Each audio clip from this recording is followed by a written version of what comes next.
I work as a security guard stationed at a gigantic shopping mall with a few other security guards. I went off to my area while the others went to theirs. I started to do my rounds, going into shops and around the main part of the mall. It was getting close to Halloween time, and the mall was packed.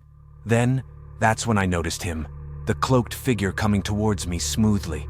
It bumped into me as it passed me, and I felt a feeling us security guards never feel: fear and evil. I made a call out to it to see if it would respond. "Hey, you, stop right there!" I yelled. It didn't acknowledge that I was there, so I followed it to see where it was going. It stopped and turned slightly to see if it was being followed. Then it continued going, but the pursuit was cut short by an elderly man falling down in a shop. As the nice guy I am, I helped him up. I turned back to where the cloaked figure was, but it wasn't there. It had vanished into thin air. I then went to have my break, and when I was about to walk through the door, I ran into Max, my friend. "Hey, didn't you happen to see a cloaked person walking around?" I asked. Max went white and then said, "Yes, and he was looking at me." We both sat down and didn't bring up the cloaked figure again. We don't know if it's a person in a costume or a member of an unknown cult. So I ate my lunch and headed back out. As the afternoon turned to night, the people started to thin out and the shops started to close. When it was dead as a doornail, my night shift began. I hopped on my cart, fired up the belt driver, and started doing my rounds on the bottom floor. It was pitch black and only the spotlight on the cart lights up one bit. The darkness isn't the only thing I should be worrying about. That cloaked figure is probably still in the mall with me, I thought to myself. Then I heard a sound. It sounded like a child laughing. It went off in several places around me, like it was taunting me, like what little kids do to adults. But the mall is closed, meaning there's no one here. "Who's there?" I yelled. The laughing stopped, and the mall fell silent again. Then suddenly, there was a loud bang from the second floor that scared me. So I headed to the escalator and went up to the second floor. As I rounded the corner, I noticed the vending machine was lying down, and I noticed some big black mass next to it. I shone my light on it and realized it was something that looked like the rear end of a grizzly bear, a really gigantic grizzly bear, bigger than any I have seen. The thing froze as the light hit it, and it slowly turned to face me. The front half of the gigantic creature was that of a bobcat with glowing red eyes and long fangs. The creature rose up on its hind legs, making it about 7 to 8 feet tall. It held its bobcat paws out to balance its body. I could feel its red eyes looking right into my soul. "Who's there?" it said in a distorted version of my voice before letting out a god-awful screech. I was done. I jumped into the cart and sped all the way to the entrance of the shop and ran outside. I'm still at the same mall, and I have never seen it or anything else strange since that incident.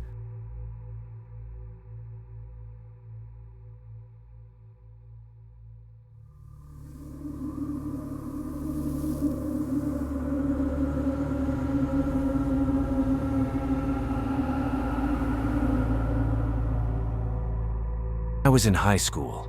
Our local mall had a reputation for being haunted at night.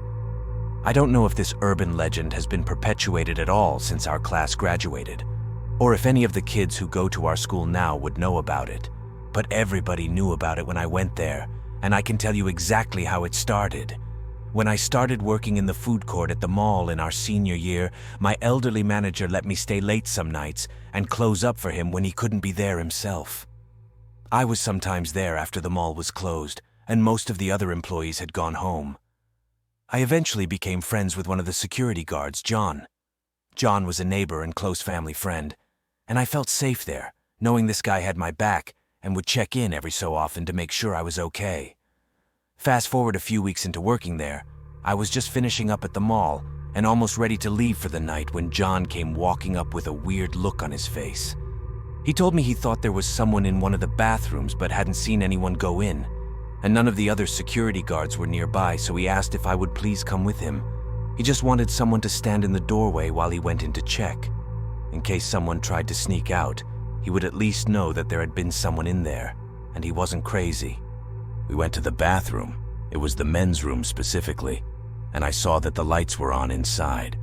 By that time of night, they should have been off. John held up a hand to wait, And while we're standing there just outside the doorway, where we can't see into the bathroom because of the sharp turn just inside the entrance, we start to hear noises coming from inside the bathroom.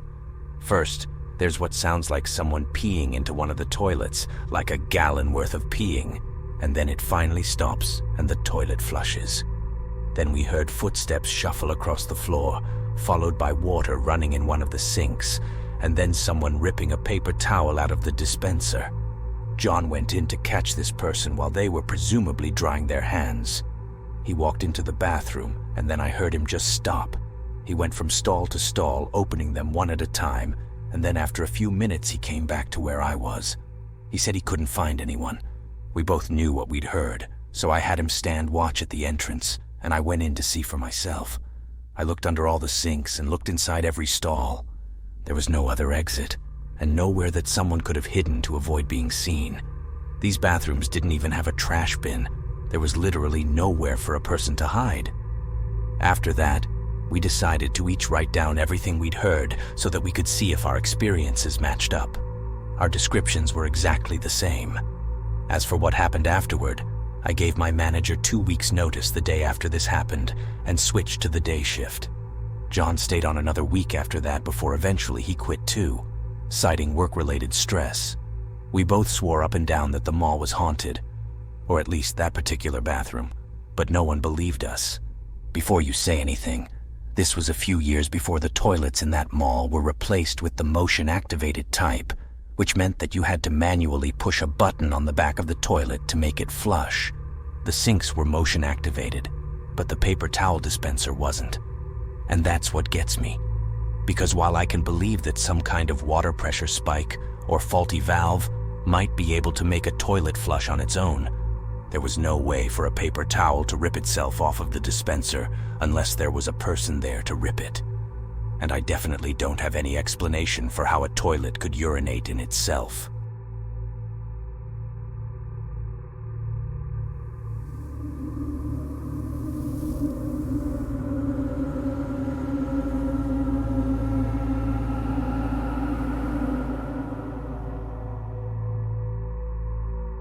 My security guard friend let me into a mall that's been abandoned since the early 2000s. I had told him I was looking for haunted places. We go during daylight, about an hour or so before the sun sets, and during the drive my friend gives me a rundown of the place. Says it opened in the 1970s and went through many anchor stores, smaller chain stores, and mom and pops before shuttering indefinitely. The owners of the property haven't demolished it, and in the meantime, they send security daily to check. Apparently, it's regularly visited by vandals, or so they say. As for why it was closed, there's of course the pretty standard reasons. Crime in the area, competing with smaller shopping centers that sprang up, and competing with online retail. But there may be other reasons. My friend tells me about the stories. He says workers and store owners would sometimes hear odd noises before and after closing time, when there were hardly any people. These included loud scratching noises and beating coming from walls. Pest control was called on too many occasions to count. One store clerk supposedly said he saw something squatting behind clothing racks with something in its hands, though details of what the thing and what it was holding were anybody's guess now. Weird stuff would happen with people's electronics, particularly computers and cell phones. According to my friend, workers would open their stores to find store computers with documents open and random sequences of letters typed. They'd be random until someone spotted actual English words within the gibberish, as if whoever had typed them had gotten lucky. Cell phones in the early 2000s would get lost and be found later with weird photographs, most of them completely dark. I accuse my friend of pulling my leg, but he isn't finished. He tells me about how before it was an indoor shopping mall, it was an outdoor shopping center. Before that, a park next to a church. And before that, back in the late 1800s, almost at the turn of the century, the area had been full of Native American burial mounds that had been moved to another location. He tells me that according to legend, those were warriors that had been buried. They'd been buried there to keep watch of something below. I ask him which tribe, and he says he isn't sure. I tell him he's pulling my leg so much he might as well pull it completely off. He tells me that he's just relaying information from his fellow security guards. Nobody even goes there at night anymore, and that is a fact. And if I doubt it, I can just ask the others.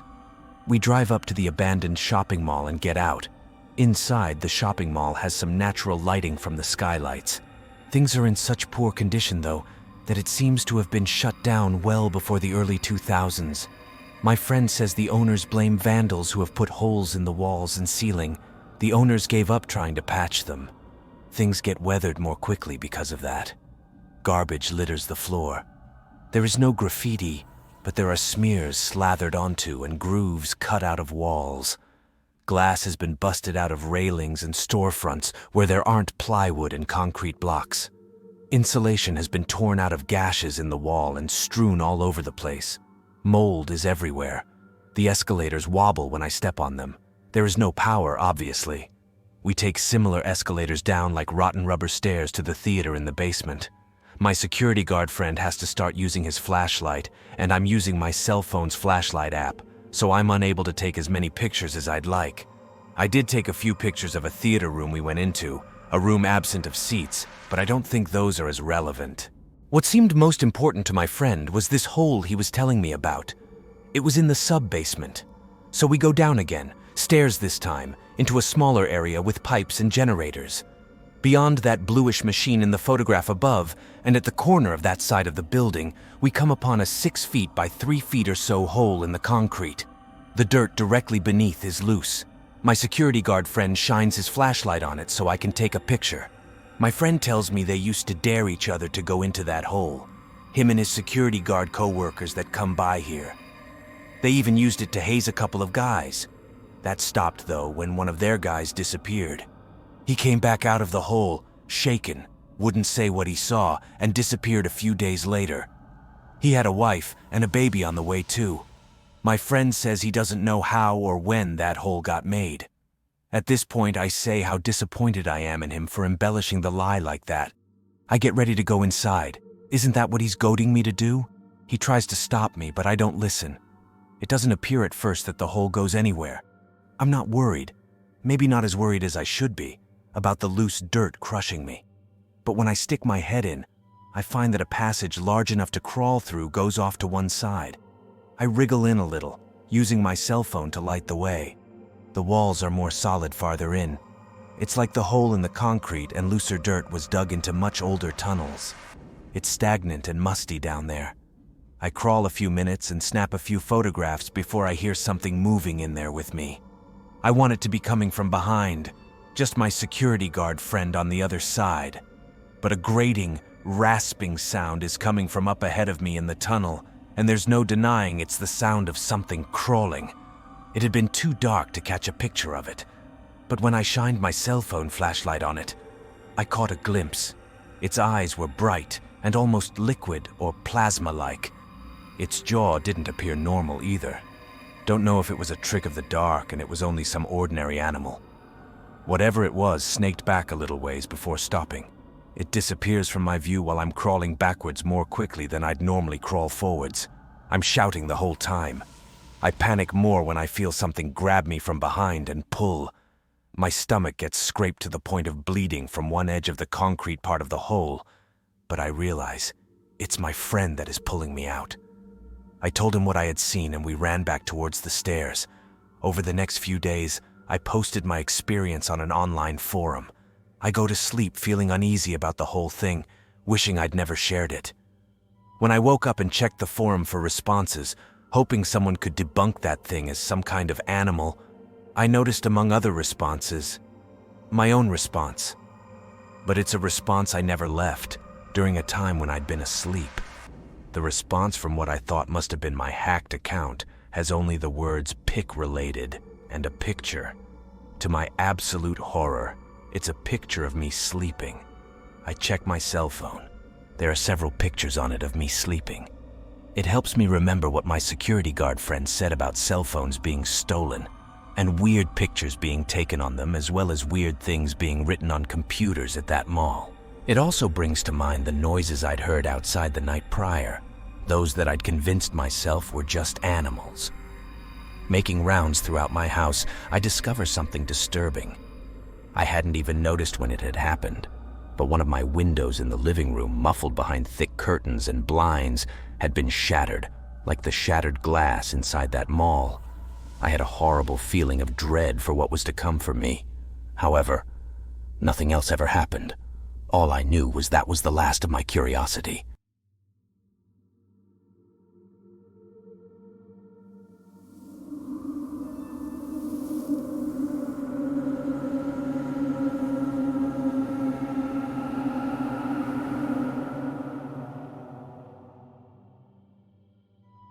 During my high school years, I worked as a security guard in Sandusky Mall in Ohio. Though I didn't have any first-hand encounters with ghosts or spirits during the brief time I worked in this mall, plenty of other people, especially night shift employees, have reported a number of paranormal sightings. Many people have reported seeing the ghost of a woman who appears to be wearing a red dress near the center court. This specter is often seen facing the Elder Bierman store, as if she is waiting for someone to come out. The mother of a small child once reported that her son may have had an encounter with the lady in red. The child allegedly told his mother that he was speaking to a woman wearing a red dress while playing at the Casper Off-Road Adventure Play area. Additionally, an employee of Kaufman's store once had an encounter with what she believes to be the lady in red.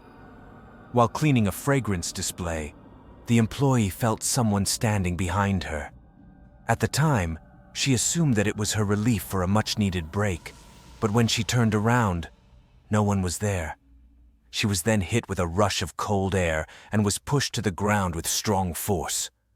There have been reports that a woman's scream can occasionally be heard in front of Mastercuts in the mall at around midnight some nights. Several night security guards have also reported encounters with the lady in red. One overnight security guard who no longer works at the mall saw the lady in red while on duty one night. Assuming she was an intruder, the security guard called the police. The guard allegedly hid behind a corner near Hot Topic while he called the police. Once he began speaking on the phone, the security guard claimed that the lady in red began approaching him. He attempted to back away. She then suddenly disappeared, vanishing into thin air. A Sandusky police officer also had an encounter with what seemed to be a paranormal entity that many believe may have been the lady in red. While sitting in the mall parking lot completing paperwork in his car at about 1:30 a.m. one night, the police officer noticed a strange red light appear at the mall's main entrance. As the officer approached the doors, the light disappeared. He then called the mall security guard on duty, who stated that he was on the other side of the mall building, a 10-minute walk from the main entrance. There are a couple of different theories to explain the hauntings in this mall. One theory involves a series of murders committed by gangsters during the Prohibition era. It is said that gangsters used the area around where the mall now stands at one time to commit a series of murders. One of the murder victims was a dancer at a local speakeasy, who is often called the Woman in Red. Some people believe that the ghost of this murdered dancer now haunts the area where she was murdered, which is now the Sandusky Mall. Another theory claims that the lady in red is the ghost of a mall employee who was killed just as the mall was being finished and getting ready to open to the public in 1976.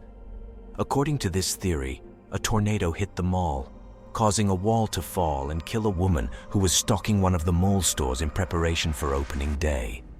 The paranormal sightings don't stop there. There have also been numerous reports of disembodied voices heard from the women's side of American Eagle. These voices seem to belong to multiple spirits. A spectral noose has also been found in the storage area of the restaurant and bar, Cheers, which is located inside the Sandusky Mall. No one seems to know why this occurs or what its significance might be. Several witnesses have also reported seeing a ghostly headless hitchhiker walking around outside the mall. This headless hitchhiker is most often seen in the parking lot just outside the old Kaufman store. A car with seemingly no driver has been reported driving around down Sandusky Mall Boulevard, just outside the mall, at night on numerous occasions.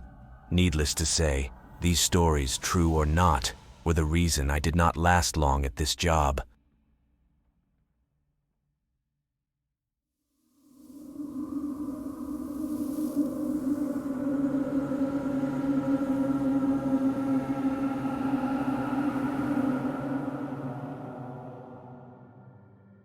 I've been working at this tiny mall in Coeur d'Alene, Idaho for the last 4 years. 2 of those years I was working as a custodian part-time while working at Taco Time. Now I work as a security guard, and of the 3 days I work, I do 2 graveyard shifts. These happenings are just too strange to discard as an overactive imagination.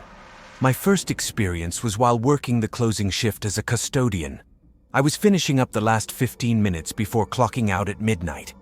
No one worked graveyard security at the time because the mall was owned by GGP, so I was completely by myself. I decided I'd hustle in vacuuming the entrance rugs as well as the rugs in the corridors. I had all but finished every rug except for one in the corridor by Macy's, the one corridor that has an antique shop next to the exit. I opened the corridor's double doors to see that one of the fluorescent lights was out at the end of the corridor. The whole rest of the corridor was lit up well enough so I didn't think twice about anything unusual. I walked all the way down towards the end and became aware that the end of the corridor was pitch black. I couldn't even make out the wall, even though there was plenty of light from the other fluorescent lights behind me. Suddenly, as I approached the rugs in the darkness, I felt an overwhelming feeling that I wasn't wanted here. It was so overwhelming and the feeling came so quick I instantly fled from the dark void. I didn't even look back as I shut the entrance doors. After that incident, I decided firmly that the mall had an entity haunting it. I've had enough unexplained events beforehand to know that an overwhelming feeling flooding into my conscious mind was more than a wild imagination. Second thing that happened was nothing big. I was working the closing shift at Taco Time and was just sitting back there as usual waiting for time to pass because we never had many customers towards the end of a weekday night. I was listening to music and sitting next to the fridge when out of the blue, the fridge door opened by itself. From my experiences, I knew that the fridge door never had a problem staying shut and its seals were in perfect condition. I just sat there looking at it and said out loud, "Could you shut that when you're finished?" I think I even said thank you. I shut the fridge and moved on to closing, shaking my head all the while. A real prankster. Third event happened last week on my graveyard shift. Down the same corridor my first experience happened. All my graveyard shifts had seemed to go by without any incident. I accepted that there was an entity in the building, maybe more than one. I felt like I was being watched every shift. But nothing ever seemed to happen until last week. I was on my second run around the building, about 3 a.m. I made it to the Macy corridor, and the second I opened the double doors, that feeling overwhelmed me. I could hear a soft humming, almost like a distant vehicle idling. I stopped and listened for a moment, trying to figure out why I was hearing such a strange noise at that time of night. I moved down the hallway towards the exit and entrance doors to hit my button, and that was when the feeling washed over me harder. I was not wanted here. The humming had dissipated and all was silent. I was just about to hit the button when a loud clang sounded from nowhere. I screamed angrily, furious that something was actually messing with me so effectively. My whole body tingled in fear, yet my adrenaline kept me from running. I hit the button and stomped out of the corridor, feeling as if a giant maw was going to swallow me whole. I've had plenty of experience with unexplained events, but this recent one really got to me. I feel like something is slowly working into my mind and playing off my deepest fears. I have to go back tonight for another graveyard and I really don't want to. Strange thing is, before that happened, I was giving my girlfriend advice on how to deal with that feeling of being watched in her house. I suggested she embrace the limitless power of her spirit and allow her aura to spread throughout the house. I reminded her that we are eternal. Selflessness and love deters evil spirits. Ironically, on the same night, an entity seemed to hear me and figured out how to break my defenses down.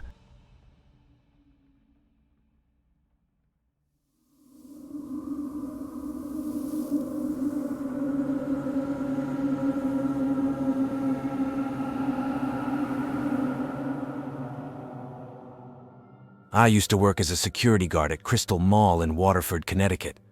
One night when I was working late, I went to use the bathroom. Now, mind you, there are only a few staff on at night, so there's no one that can be held accountable for what I'm about to tell you. I was on the second level, walking to the restroom. I went inside and started doing my thing, when all of a sudden I heard a noise. I couldn't quite figure out what this noise was, so I closed his eyes and tried to listen a little more intently. I heard the noise again and noticed it was getting louder, so I stopped what I was doing, opened the stall door and looked around, but no one was there.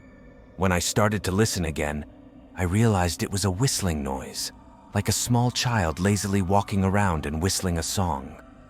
So when I heard the noise right outside the bathroom stall door, I opened it and still, there was no one there. Mine was not the first account of strange occurrences at this mall. Another story happened to a different security officer and a customer. There was a customer who was in the same bathroom on the second level when she heard a little girl throwing paper towels and toilet paper all over the restroom. She thought this was a little absurd, so she called over security and he went to investigate.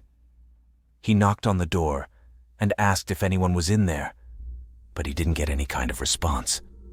He could hear someone in there, so he decided to open the door and tell them to stop.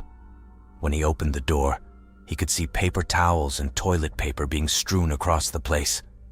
But once again, there wasn't anyone in there. There's only one way in and one way out. He couldn't explain why he saw the paper being flown through the air and no one being the pitcher. The strange events don't end there. There's this carousel in the middle of the mall. Whenever you close and lock it up, the only way to turn it on is by using a key to turn to the on position and to press a button.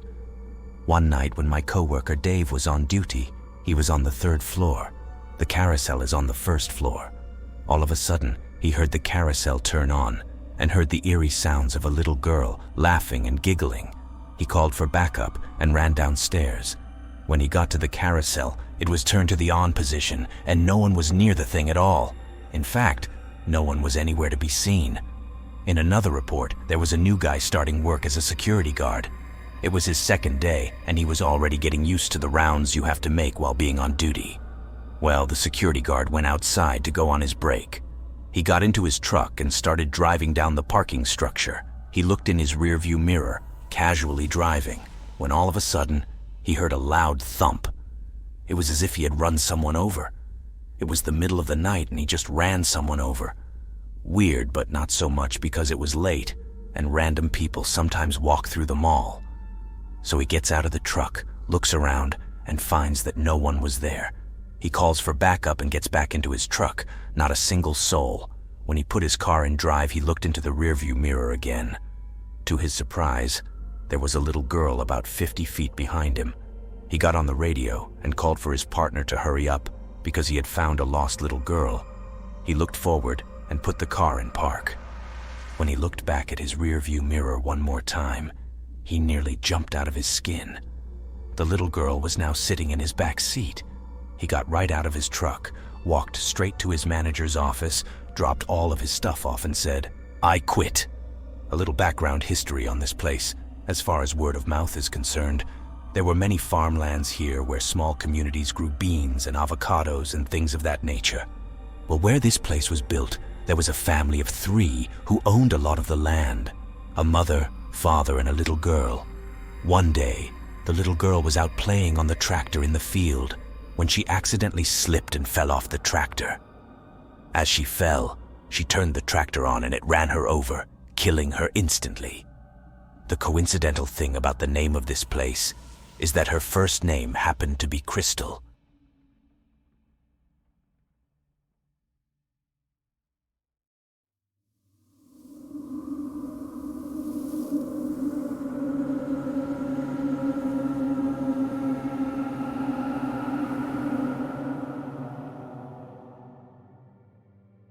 I got a security job at the local strip mall about 6 months ago. It's out in Waterloo, New York. It's pretty big, so after closing, there are 7 security guards set up all over the property. I'd say we're decently armed, nightstick, taser, and pepper spray. So with all of that, I never thought that I'd be in any danger working there. Now I don't exactly know why, but ever since I've worked here, we were told to leave the music on 24/7. It's a non-stop loop of the Billboard Top 35. They update the disc every month. I used to hate radio music, but I've grown to really like it.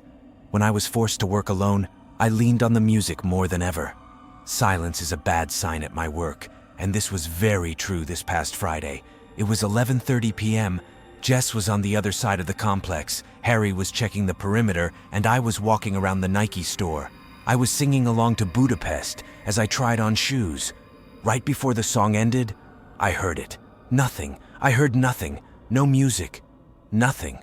Before I thought the worst, I thought that something had gone wrong with the tech system. Harry radioed me, asking if everything was all right. "Yeah, I think something might have happened to the PA system.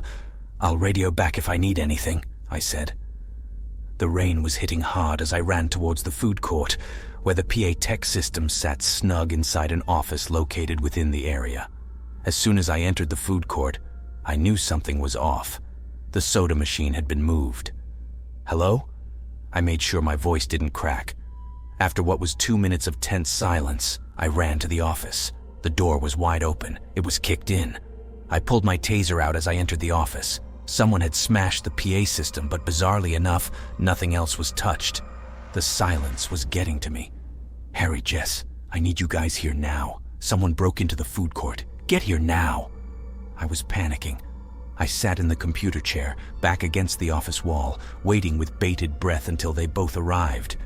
We walked around my section, but couldn't find anything. Once we got back to the food court, Jess slapped her head.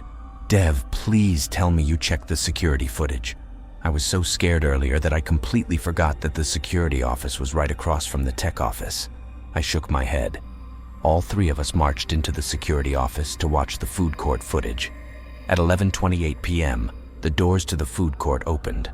A man wearing a blue suit shuffled in. I thought that he was trying to be silent, but the guy kept walking this eerie walk. He was bald, and his skin had a really odd gray hue. He kept his face towards the ground. The man moved towards the back, but tripped over one of the tables in his path, falling into the soda machine. That's when we got a look at his face. Rather, realized what he was wearing. He had on a mask. It had a giant, almost comical nose, eyes of pure black holes, and small spears for teeth.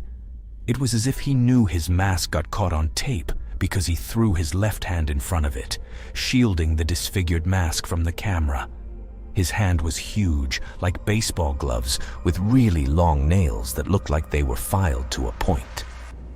The man got up and shuffled over to the back office, where he smashed his shoulder against the door until it broke and disappeared into the office. Once he left, it was 11:32, just 20 seconds before I entered the food court. The man ran out the back door. I was excited. We should have been able to find this guy quickly, but I looked at the clock. It was already 11:45. He had enough time to get to the other side of the complex. All right, I checked the other cameras. He must have known where to go because I haven't gotten anything. Let's search the whole complex together. No splitting up, Jess ordered. The three of us were checking the stores on my side. We got to the Adidas store when we all heard it. The music started up again. My heart nearly jumped out of my chest and Jess screamed. Harry put his hands on our shoulders. "Shut up. I need you two to stay right here. I'll radio back as soon as I get to the office," he said. "Should we call the cops?" I asked. "It's one guy. I'll call them as soon as we catch him. I don't want to be yelled at by Carl," he responded before he ran off. While we waited for Harry to radio in, Jess and I checked the rest of the Adidas store. "Dev, get over here," Jess screamed as I peered behind a counter. She brought me back to the dressing room. I had no idea what was going on until she turned my head towards the mirror at the end of the hallway. The words, "Banished to hell, clawed my way back to earth," were painted in gold paint on the mirror. "Harry, we need you back here. Something weird is going on," I radioed Harry. "Yeah, I know. The PA system is still smashed. There's no way the music should be playing right now," he radioed back. As soon as he said that, we heard a loud smash coming from the island stores. In the middle of the complex in the huge parking lot, there is a Zumiez and H&M set up. Harry told us to head over there with our tasers at the ready. He couldn't make it over because he needed to check the bathrooms. On our way, I thought I saw something move behind one of the food trucks we have sitting in the parking lot. I tried to get Jess to wait for me, but she told me she'd meet me at Zumiez. I heard a strange clicking noise coming from the truck, which got louder as I approached. As I opened the back door of the truck, I could have sworn I saw a figure in the front seat, but it vanished as I got into the truck. "Hey, nobody is in the food truck," I'll be at Zumiez in a few minutes. I radioed ahead. But before I left the truck, I saw something shiny under the radio. The truck seemed to shift as I knelt down. I put my hand in the dark compartment and felt something. I gripped it and pulled it out. It was a finger with a ring on it. It was caked in dried blood. I swallowed hard as I turned around, staring at the finger. "I can make you pure," I heard. I snapped my head up. Someone was standing in front of me. I dropped the finger to reach for my taser, but the man was fast. His meaty hands wrapped around my throat. "God can't help you escape hell, but I can show you," he whispered. It sounded like he had a voice changer in his mask. His mask looked like someone morphed a horse's head with a human's. In the middle of the forehead was a triangle with an X branded on the skin. My radio squawked. I heard Harry's voice. "Dev, are you?" Before he finished, the man grabbed the back of my head. The last thing I saw was my face heading towards the food truck's counter. I was out, but I didn't black out. It felt as if I was dreaming. I dreamt I was strapped down to a chair. I was in what looked like a freezer, but it wasn't cold. In fact, I was still wearing my security uniform. After a few seconds of screaming for help, the freezer door opened. Out of the pitch black, the horseman walked in. He was wearing a yellow radioactive suit, but his face was completely uncovered. He was holding a rod in his hand with that triangle brand on the end of it. "I can make you pure," the thing said. It had a screeching, nails on the chalkboard voice. The thing rolled up my sleeve and smashed the brand onto my arm. I felt searing pain, but the dream quickly looped back to the beginning of the dream as soon as I felt it. It looped 6 times before I woke up. I was in a bed, but not in some dungeon or a freezer. I was in a hospital. Harry and my parents sat next to me. 2 police officers hovered outside the room as well. I was questioned about the events of the previous night. The security footage had malfunctioned at the exact time I was attacked, capturing nothing but static. I never saw the man again, except when he visited me in my nightmares to torment me.